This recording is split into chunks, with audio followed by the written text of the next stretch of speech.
À 9 heures du matin, il sort de nouveau. Il voit d'autres ouvriers qui sont là sur la place et qui ne font rien. Il leur dit « Vous aussi, allez travailler dans ma vigne, et je vous donnerai un salaire juste. » Les ouvriers vont à la vigne. Le propriétaire sort encore à midi et à 3 heures de l'après-midi et il fait la même chose. Enfin, vers 5 heures de l'après-midi, il sort. Il trouve d'autres ouvriers qui sont là sur la place et il leur demande « Pourquoi est-ce que vous restez là toute la journée sans rien faire ?» Ils lui répondent « Parce que personne ne nous a embauchés. » Le propriétaire leur dit « Vous aussi, allez travailler dans ma vigne. » Quand le soir arrive, le propriétaire de la vigne dit à son serviteur « Appelle les ouvriers et donne à chacun son salaire.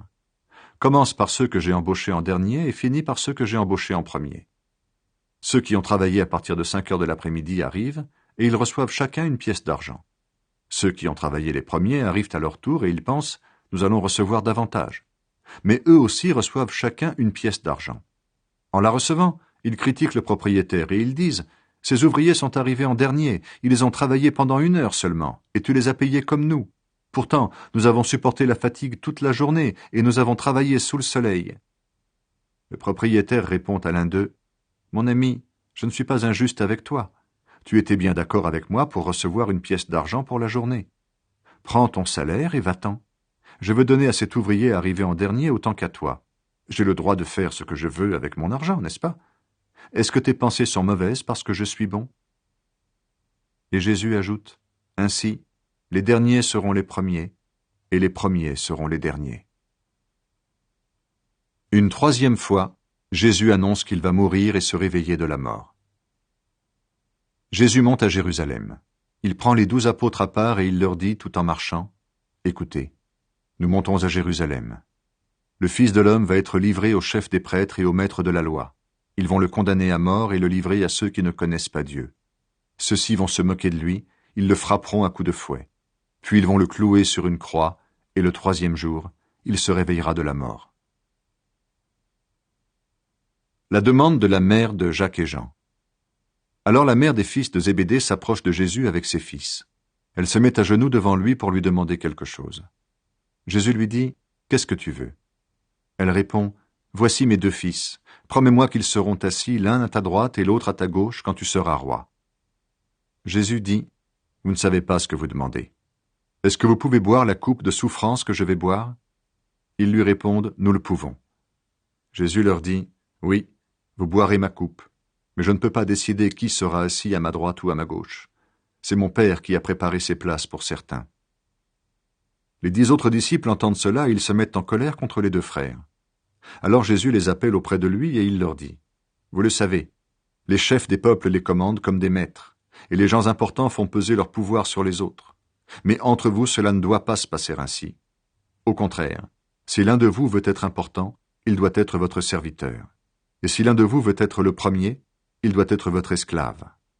De la même façon, le Fils de l'homme n'est pas venu pour être servi, mais il est venu pour servir et donner sa vie pour libérer un grand nombre de gens. » Jésus guérit 2 aveugles. Jésus et ses disciples sortent de Jéricho. Une foule nombreuse suit Jésus. 2 aveugles sont assis au bord du chemin. Ils apprennent que Jésus passe par là. Alors ils se mettent à crier « Seigneur, fils de David, aie pitié de nous !» La foule leur fait des reproches et leur dit « Taisez-vous !» Mais les aveugles crient encore plus fort « Seigneur, fils de David, aie pitié de nous !» Jésus s'arrête, il les appelle et leur demande « Qu'est-ce que vous voulez? Qu'est-ce que je peux faire pour vous ?» Ils lui disent « Seigneur, ouvre nos yeux. » Jésus est plein de pitié pour eux, il touche leurs yeux.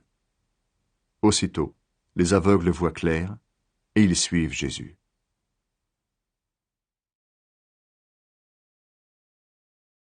Jésus entre à Jérusalem. Jésus et ses disciples approchent de Jérusalem. Ils sont près de Bethphagée, vers le mont des Oliviers. Alors Jésus envoie 2 disciples en leur disant « Allez au village qui est devant vous. Là, vous verrez tout de suite une ânesse attachée avec une corde et son petit âne avec elle. Détachez-la et amenez-les-moi. On va peut-être vous dire quelque chose, vous répondrez « Le Seigneur en a besoin. » Et on les laissera partir tout de suite. Ainsi se réalise ce que le prophète a dit de la part du Seigneur. Dites à la ville de Sion, « Regarde, ton roi vient vers toi, il est plein de douceur, il est monté sur une ânesse et sur un ânon, le petit d'une bête qui porte des charges. » Les disciples partent et ils font tout ce que Jésus leur a commandé. Ils amènent l'ânesse et l'ânon. Ils posent des vêtements sur eux, et Jésus s'assoit dessus. Beaucoup de gens étendent des vêtements sur le chemin. D'autres coupent des branches d'arbres et ils les mettent sur le chemin. Les foules qui marchent devant Jésus et celles qui le suivent crient « Gloire au Fils de David! Que Dieu bénisse celui qui vient en son nom! Gloire à Dieu au plus haut des cieux !» Quand Jésus entre à Jérusalem, toute la ville est bouleversée. Les habitants demandent « Qui est cet homme ?»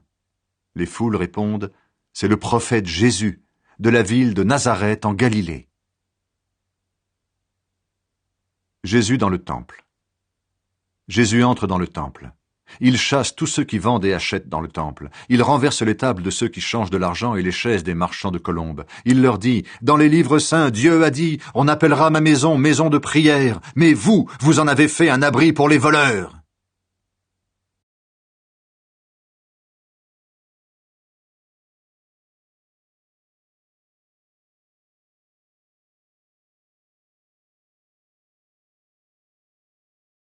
Alors ils se mettent en colère, et ils disent à Jésus, « Est-ce que tu entends ce que ces enfants disent ?» Jésus leur répond, « Oui. Vous n'avez donc pas lu cette phrase dans les livres saints? La bouche des enfants et des bébés dit ta gloire comme tu l'as voulu. » Ensuite Jésus les quitte. Il sort de la ville pour aller à Béthanie. Il passe la nuit là-bas. Le figuier sans fruit. Le matin suivant, en revenant à la ville, Jésus a faim. Il voit un figuier au bord du chemin. Il s'approche de l'arbre, mais il ne trouve que des feuilles. Alors il dit au figuier, « Tu n'auras plus jamais de fruits. » Et aussitôt, le figuier devient tout sec.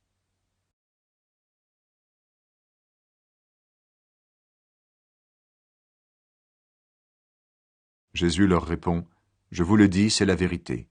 Si vous avez la foi et si vous n'hésitez pas, vous pourrez faire ce que j'ai fait au figuier. Vous pourrez même dire à cette montagne, « Va-t'en et jette-toi dans la mer. » Et cela arrivera. Si vous avez la foi, vous recevrez tout ce que vous demanderez dans la prière. Qui a donné à Jésus le pouvoir d'agir ainsi? Jésus entre dans le temple et il se met à enseigner. Alors les chefs des prêtres et les anciens du peuple s'approchent de lui. Ils lui demandent, « De quel droit est-ce que tu fais ces choses? Qui t'a donné le pouvoir de les faire ?» Jésus leur répond, « Moi aussi, je vais vous poser une seule question. Répondez-moi. Ensuite, je vous dirai de quel droit je fais ces choses. »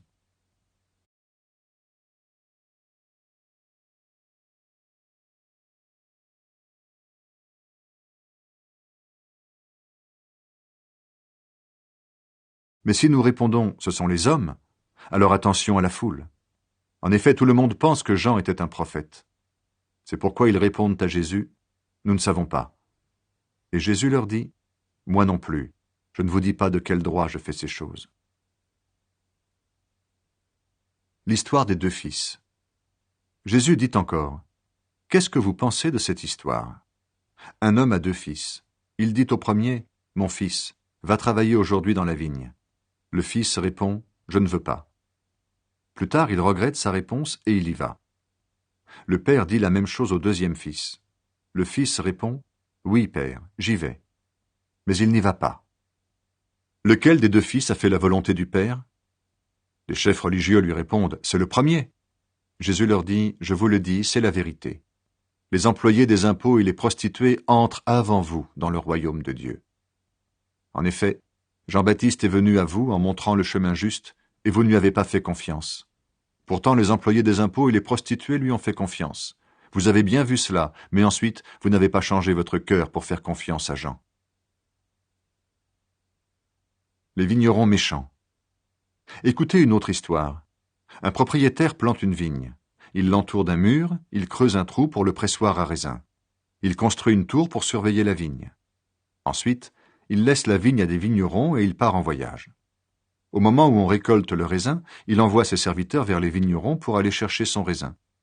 Mais les vignerons prennent les serviteurs, ils frappent le premier, ils tuent le deuxième et ils font mourir le troisième à coups de pierre. Le propriétaire envoie encore d'autres serviteurs, plus nombreux que les premiers, mais les vignerons leur font la même chose. Enfin, le propriétaire leur envoie son fils en se disant « Ils respecteront mon fils ».